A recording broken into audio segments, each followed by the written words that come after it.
भागवत महापुराण कथा तृतीय स्कंद 26वां अध्याय महदादि भिन्न भिन्न तत्वों की उत्पत्ति का वर्णन। श्री भगवान ने कहा, माता जी, अब मैं तुम्हें प्रकृति आदि सब तत्वों के अलग अलग लक्षण बतलाता हूँ। इन्हें जानकर मनुष्य प्रकृति के गुणों से मुक्त हो जाता है। आत्मदर्शन रूप ज्ञान ही पुरुष के मोक्ष का कारण है और वही उसकी अहंकार रूप हृदय ग्रंथि का छेदन करने वाला है, ऐसा पंडित जन कहते हैं। उस ज्ञान का मैं तुम्हारे आगे वर्णन करता हूँ। यह सारा जगत जिससे व्यापक होकर प्रकाशित होता है, वह आत्मा ही पुरुष है। वह अनादि निर्गुण प्रकृति से परे अंतःकरण में स्फुरित होने वाला और स्वयं प्रकाश है। उस सर्वव्यापक पुरुष ने अपने पास लीला विलास पूर्वक आई हुई अव्यक्त और त्रिगुणांतिका वैभवमयी वैष्णवी माया को स्वेच्छा से स्वीकार कर लिया। लीला परायण प्रकृति अपने सत्व आदि गुणों द्वारा उन्हीं के अनुरूप प्रजा की सृष्टि करने लगी। यह देख पुरुष ज्ञान को आच्छादित करने वाली उसकी आवरण शक्ति से मोहित हो गया, अपने स्वरूप को भूल गया। इस प्रकार अपने से भिन्न प्रकृति को ही अपना स्वरूप समझ लेने से पुरुष प्रकृति के गुणों द्वारा किए जाने वाले कर्मों में अपने को ही कर्ता मानने लगता है। इस कर्तव्याभिमान से ही अकर्ता स्वाधीन साक्षी और आनंद स्वरूप पुरुष को जन्म मृत्यु रूप बंधन व परतंत्रता की प्राप्ति होती है। कार्य रूप शरीर, कारण रूप इंद्रिय तथा कर्ता रूप इंद्रियाधिष्ठात्र देवताओं में पुरुष जो अपनेपन का आरोप कर लेता है, उसमें पंडित जन प्रकृति को ही कारण मानते हैं तथा वास्तव में प्रकृति से परे होकर भी जो प्रकृति स्थ हो रहा है, उस पुरुष को सुख दुखों के भोगने में कारण मानते हैं। देवहूति ने कहा, पुरुषोत्तम, इस विश्व के स्थूल सूक्ष्म कार्य जिनके स्वरूप है तथा जो इसके कारण है, उन प्रकृति और पुरुष का लक्षण भी आप मुझसे कहिए। श्री भगवान ने कहा, जो त्रिगुणात्मक अव्यक्त नित्य और कार्य कारण रूप है तथा स्वयं निर्विशेष होकर भी संपूर्ण विशेष धर्मों का आश्रय है, उस प्रधान नामक तत्व को ही प्रकृति कहते हैं। 5 महाभूत, 5 तन्मात्रा, 4 अंतःकरण और 10 इंद्रिय, इन 24 तत्वों के समूह को विद्वान लोग प्रकृति का कार्य मानते हैं।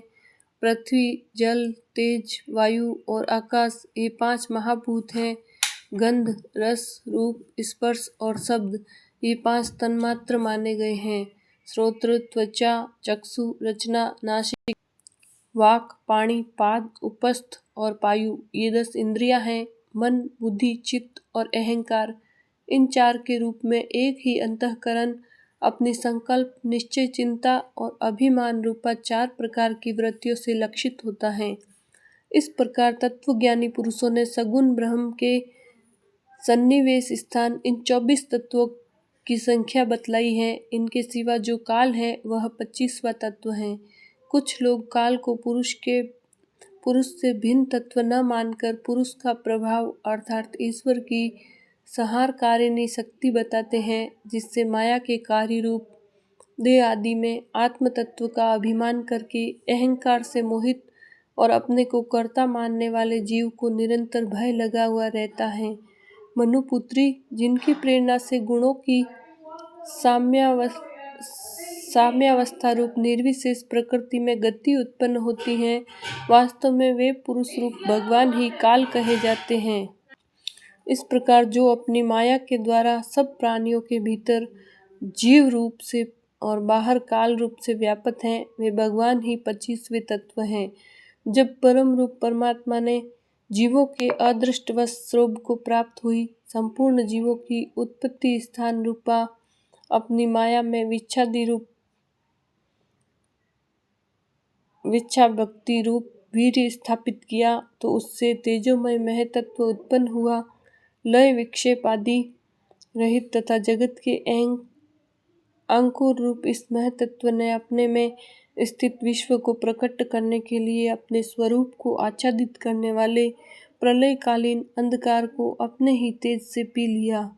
जो सत्व गुणमय, स्वच्छ, शांत और भगवान की उपलब्धि का स्थान रूप चित्त है, वही मैं तत्व है और उसी को वासुदेव कहते हैं। जिस प्रकार पृथ्वी आदि पदार्थों के संसर्ग से पूर्व जल अपनी स्वाभाविक फैन तरंग आदि रहित अवस्था में अत्यंत स्वच्छ, विकार शून्य एवं शांत होता है, उसी प्रकार अपनी स्वाभाविक की अवस्था की दृष्टि से स्वच्छत्व, अविकारित्व और शांतत्व ही वृत्तियों सहित चित्त का लक्षण कहा गया है। तदंतर भगवान की वीर्य रूप चित्त शक्ति से उत्पन्न हुए महतत्व के विकृत होने पर उससे क्रिया शक्ति प्रधान अहंकार उत्पन्न हुआ। वह वैकारिक तेजस और तामस भेद से 3 प्रकार का है। उसी से क्रमशः मन, इंद्रियों और पंच महाभूतों की उत्पत्ति हुई। इस भूत, इंद्रिय और मन रूप अहंकार को ही पंडित जन साक्षात संकर्षण नामक सहस्त्र सिर वाले अनंत देव कहते हैं। इस अहंकार का देवता रूप से कर्तृत्व, इंद्रिय रूप से कर्णत्व और पंचभूत रूप से कार्यत्व लक्षण है तथा सत्व आदि गुणों के संबंध से शांतत्व, घोरत्व और मूढ़त्व भी इसी के लक्षण है।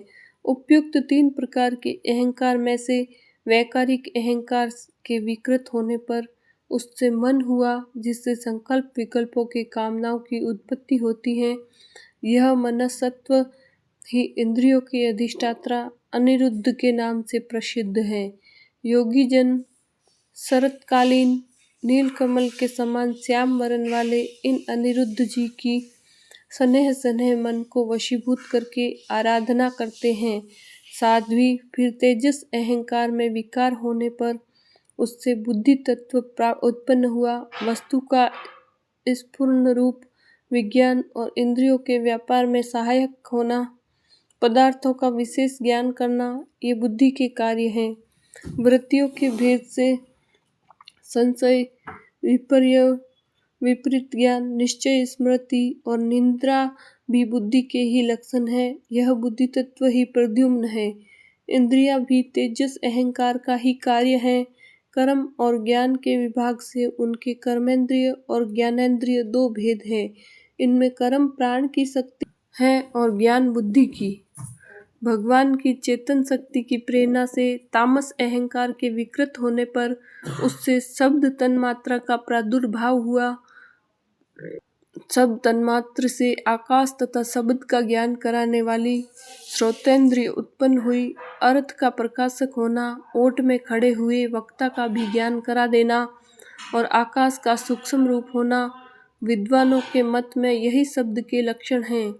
भूतों को अवकाश देना, सबके बाहर भीतर वर्तमान रहना तथा प्राण, इंद्रिय और मन का आश्रय होना, ये आकाश के वृत्ति कार्य रूप लक्षण हैं।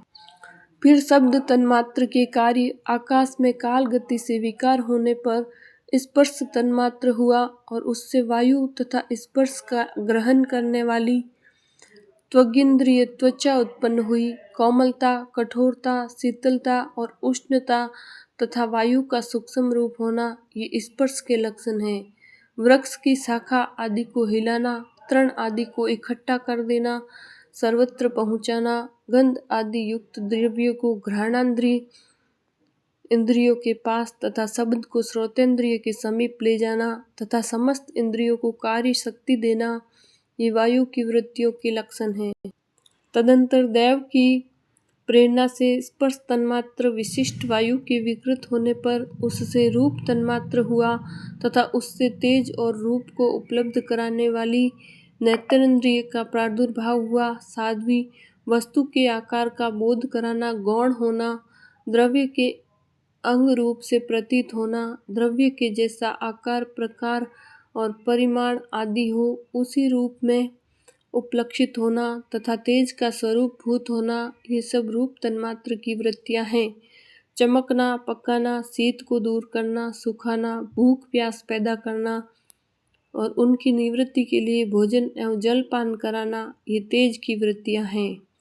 फिर दैव की प्रेरणा से रूप तन्मात्रमय तेज के विकृत होने पर उससे रस तन्मात्र हुआ और उससे जल तथा रस को ग्रहण कराने वाली रसेंद्रिय जिह्वा उत्पन्न हुई। रस अपने शुद्ध स्वरूप में एक ही है, किंतु अन्य भौतिक पदार्थों के संयोग से वह कसेला, मीठा, तीखा, कड़वा, खट्टा और नमकीन आदि कई प्रकार का हो जाता है। गीला करना, मिट्टी आदि को पिंडाकार बना देना, तृप्त करना, जीवित रखना, प्यास बुझाना, पदार्थों को मृदु कर देना, ताप की निवृत्ति करना और कूप आदि में से निकाल लिए जाने पर भी वहाँ बार बार पुनः प्रकट हो जाना, ये जल की वृत्तियाँ हैं। इसके पश्चात देव प्रेरित रस स्वरूप जल के विकृत होने पर उससे गंध तन्मात्र हुआ और उससे पृथ्वी तथा गंध को ग्रहण करने वाली घ्राणेन्द्रिय प्रकट हुई। गंध एक ही है, तथापि परस्पर मिले हुए द्रव्य भागों की न्यूनता अधिकता से वह मिश्रित गंध, दुर्गंध, सुगंध, मृदु, तीव्र और अम्ल, खट्टा आदि अनेक प्रकार का हो जाता है। प्रतिमादि रूप से ब्रह्म की साकार भावना का आश्रय होना, जल आदि कारण तत्वों से भिन्न किसी दूसरे आश्रय की अपेक्षा किए बिना ही स्थित रहना, जल आदि अन्य पदार्थों को धारण करना, आकाश आदि अवच्छेदक होना, घटाकाश, मठाकाश आदि भेदों को सिद्ध करना तथा परिणाम विशेष से संपूर्ण प्राणियों के स्त्रीत्व, पुरुष तत्व आदि गुणों को प्रकट करना, ये पृथ्वी के कार्य रूप लक्षण हैं। आकाश का विशेष गुण शब्द जिसका विषय है वह श्रोतेंद्रिय है। वायु का विशेष गुण स्पर्श जिसका विषय है वह त्वगिंद्रिय है। तेज का विशेष गुण रूप जिसका विषय है वह नेत्रेंद्रिय है। जल का विशेष गुण रस जिसका विषय है वह रसेंद्रिय है और पृथ्वी का विशेष गुण गंध जिसका विषय है उसे घ्राणेन्द्रिय कहते हैं। वायु आदि कार्य तत्वों में आकाश आदि कारण तत्वों के रहने से उनके गुण भी अनुगत देखे जाते हैं। इसलिए समस्त महाभूतों के गुण शब्द, स्पर्श, रूप, रस और गंध केवल पृथ्वी में ही पाए जाते हैं। जब महातत्व, अहंकार और पंचभूत ये 7 तत्व परस्पर मिल न सके, पृथक पृथक ही रह गए, तब जगत के आदि कारण श्री नारायण ने काल, अदृष्ट और सत्व आदि गुणों के सहित उनमें प्रवेश किया। फिर परमात्मा के प्रवेश से श्रुब्ध और आपस में मिले हुए उन तत्वों से एक जड़ अंड उत्पन्न हुआ। उस अंड से इस विराट पुरुष की अभिव्यक्ति हुई। इस अंड का नाम विशेष है। इसी के अंतर्गत श्री हरि के स्वरूप भूत 14 भुवनों का विस्तार है। यह चारों ओर से क्रमशः एक दूसरे से 10 गुने जल, अग्नि, वायु, आकाश, अहंकार और महतत्व इन 6 आवरणों से घिरा हुआ है। इन सब के बाहर 7वां आवरण प्रकृति का है। कारणमय जल में स्थित उस तेजोमय अंड से उठकर उस विराट पुरुष ने पुनः उसमें प्रवेश किया और फिर उसमें कई प्रकार के छिद्र किए। सबसे पहले उसमें मुख प्रकट हुआ, उससे वाक इंद्रिय और इससे अनंतर वाक का अधिष्ठाता अग्नि उत्पन्न हुआ। फिर नाक के छिद्र नथुने प्रकट हुए, उनसे प्राण सहित घ्राणेन्द्रिय उत्पन्न हुई।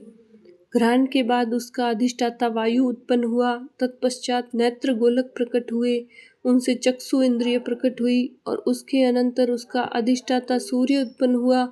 फिर कानों के छिद्र प्रकट हुए, उनसे उसकी इंद्रिय श्रोत्र और उसके अभिमानी दिग् देवता प्रकट हुए।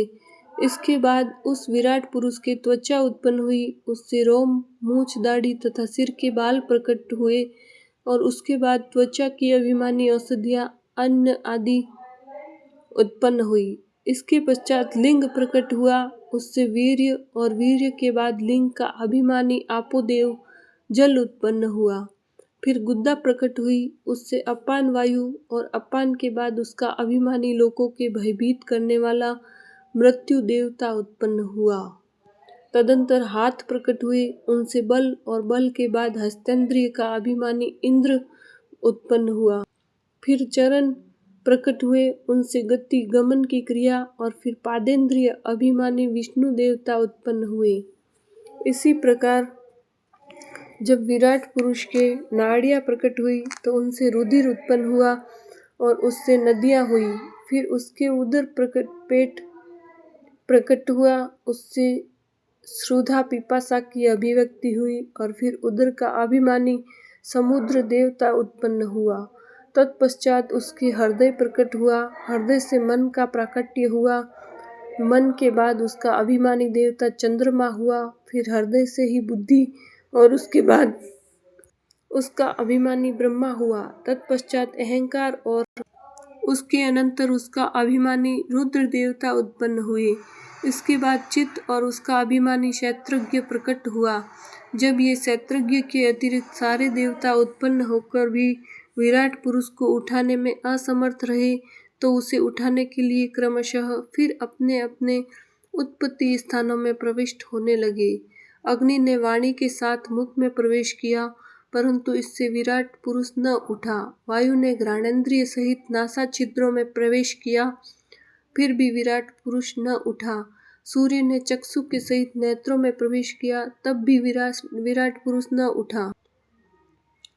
दिशाओं ने श्रावणेन्द्रिय के सहित कानों में प्रवेश किया, तो भी विराट पुरुष न उठा। औषधियों ने रोमों के सहित त्वचा में प्रवेश किया, फिर भी विराट पुरुष न उठा। जल ने वीर्य के साथ लिंग में प्रवेश किया, तब भी विराट पुरुष न उठा। मृत्यु ने अपान के साथ गुद्दा में प्रवेश किया, फिर भी विराट पुरुष न उठा। इंद्र ने बल के साथ हाथों में प्रवेश किया, परंतु इससे भी विराट पुरुष न उठा। विष्णु ने गति के सहित चरणों में प्रवेश किया, तो भी विराट पुरुष न उठा। नदियों ने रुधिर के सहित नाड़ियों में प्रवेश किया, तब भी विराट पुरुष न उठा। समुद्र ने श्रुधा पिपासा सहित उदर में प्रवेश किया, फिर भी विराट पुरुष न उठा। चंद्रमा ने मन के सहित हृदय में प्रवेश किया, तो भी विराट पुरुष न उठा। ब्रह्मा ने बुद्धि के सहित हृदय में प्रवेश किया, तब भी विराट पुरुष न उठा। रुद्र ने अहंकार के सहित उसी हृदय में प्रवेश किया, तो भी विराट पुरुष न उठा। किंतु जब चित्त के अधिष्ठाता क्षैत्रज्ञ ने चित्त के सहित हृदय में प्रवेश किया, तो विराट पुरुष उसी समय जल से उठकर खड़ा हो गया। जिस प्रकार लोक में प्राण, इंद्रिय, मन और बुद्धि आदि चित्त के अधिष्ठाता क्षैत्रज्ञ की सहायता से बिना सोए हुए प्राणी को अपने बल से नहीं उठा सकते, उसी प्रकार विराट पुरुष को भी वे क्षैत्रज्ञ परमात्मा के बिना नहीं उठा सके। अतः भक्ति, वैराग्य और चित्त की एकाग्रता से प्रकट हुए ज्ञान के द्वारा उस अंतरात्मा स्वरूप क्षैत्रज्ञ को इस शरीर में स्थित जानकर उसका चिंतन करना चाहिए। बोले श्री कृष्ण चंद्र भगवान की जय।